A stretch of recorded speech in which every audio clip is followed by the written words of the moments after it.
जय भारत। राष्ट्रभक्त चैनल पे आपका स्वागत है। मैं ब्रजमोहन मदान, अधिवक्ता, राजस्थान हाईकोर्ट जयपुर। आज हम चर्चा करेंगे रीट परीक्षा के बारे में। रीट राजस्थान अध्यापक पात्रता परीक्षा। राजस्थान में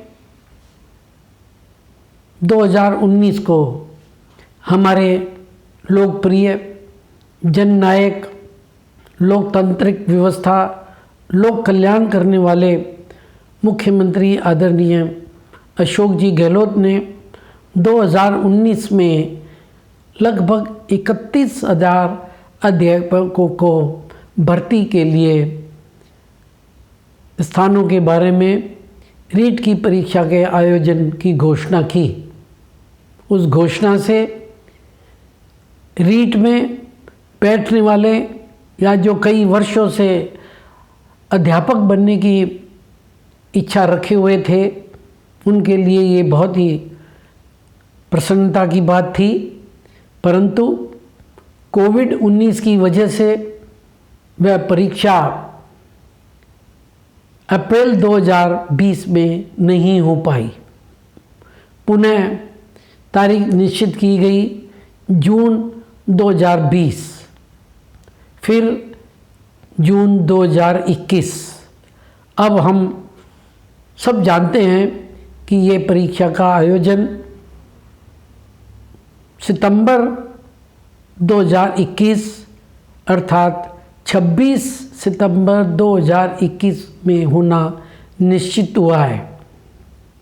जो अभ्यर्थी कई वर्षों से अपना सपना संजाए हुए हैं कि वह राजस्थान में अध्यापक बनकर देश की सेवा करेंगे, अपने जीविका का भी परीक्षा के लेकर इसका इंतज़ाम करेंगे। हाँ, एक बात मैं यहाँ अवश्य कहना चाहूँगा कि अभी अभी जानकारी मिली है कि हमारे मुख्यमंत्री ने महिलाओं के परीक्षा केंद्र के लिए उनके ज़िले में ही परीक्षा केंद्र बनाया जाएगा।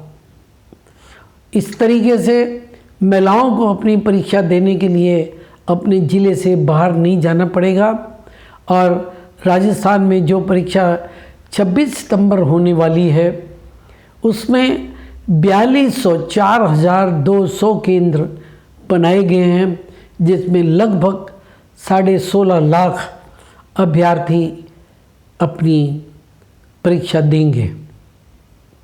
वैसे तो रीट की परीक्षा 2019 में भी हुई, 2015 में हुई, जिसका परीक्षा परिणाम 2018 में आया। ये रीट की परीक्षा जब होती है तो रीट के लिए जो क्वालिफाई करता है उसको एक प्रमाण पत्र दिया जाता है। वो प्रमाण पत्र के आधार पे भविष्य में उसकी नौकरी लग जाती है। 2015 के बाद जब 18 में परीक्षा परिणाम आया तो रीट के परीक्षार्थियों को 3 साल की वैलिडिटी का प्रमाण पत्र दिया गया, जबकि उससे पूर्व हमेशा उसके सर्टिफिकेट की वैलिडिटी 7 साल हुआ करती थी।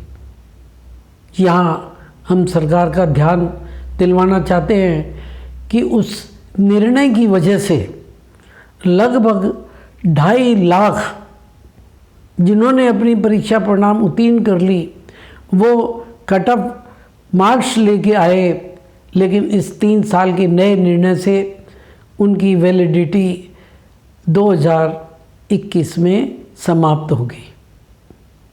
सरकार के इस निर्णय से हमने उस अभ्यर्थियों के साथ कोई न्याय नहीं किया, जबकि हम ये भी जानते हैं कि सीटेट अर्थात केंद्र के टीचिंग का भी एंट्रेंस टेस्ट होता है, उनके प्रमाण पत्र की वैलिडिटी 7 साल आज भी चल रही है। राजस्थान सरकार ने नए वैलिडिटी के नियम से उन 2,53,000 अभ्यर्थियों को आज उनको दोबारा परीक्षा देनी पड़ रही है। अगर वो वैलिडिटी 7 साल से 3 साल नहीं की जाती तो उनका चयन अपने आप हो जाता, परंतु पता नहीं सरकार ने क्या सोचकर ऐसा निर्णय लिया। एक तरफ सरकार ये कहती है कि हमने बेरोजगारों की संख्या कम करनी है। आज मैं पुनः इस बात को दोहराऊंगा कि राजस्थान बेरोजगारी में पूरे देश में दूसरे नंबर पर है। एक तरफ बेरोजगारों की संख्या बढ़ रही है, दूसरी तरफ चयन हुए ही अभ्यर्थियों को हम पुनः परीक्षा देने के लिए ही मजबूर कर रहे हैं। मैं राष्ट्रभक्त चैनल, जो हमेशा ऐसे लोगों के साथ खड़ा है जिसके साथ कहीं न कहीं प्रशासन द्वारा, सरकार द्वारा या अन्य तरीक़ों से सरकार उनकी न्याय नहीं करता, हम ऐसे अभ्यर्थियों के साथ उनकी आवाज़ बनकर सरकार से अपने निर्णय पे पुनर्विचार की निवेदन करते हैं, ताकि भविष्य में फिर ऐसा ना हो कि हमारे पास चुने हुए व्यक्ति हैं लेकिन एक वैलिडिटी के नाम मात्र पे एक विषय पे और हम उसको 7 साल 3 साल तक नौकरी नहीं दे, फिर 7 साल पहले 7 साल तक वो वैलिडिटी थी। तो मैं राष्ट्रभक्त चैनल से पुनः हमारे मुख्यमंत्री से निवेदन करता हूँ कि अपने उस निर्णय पे पुनर्विचार करें। धन्यवाद, प्रणाम।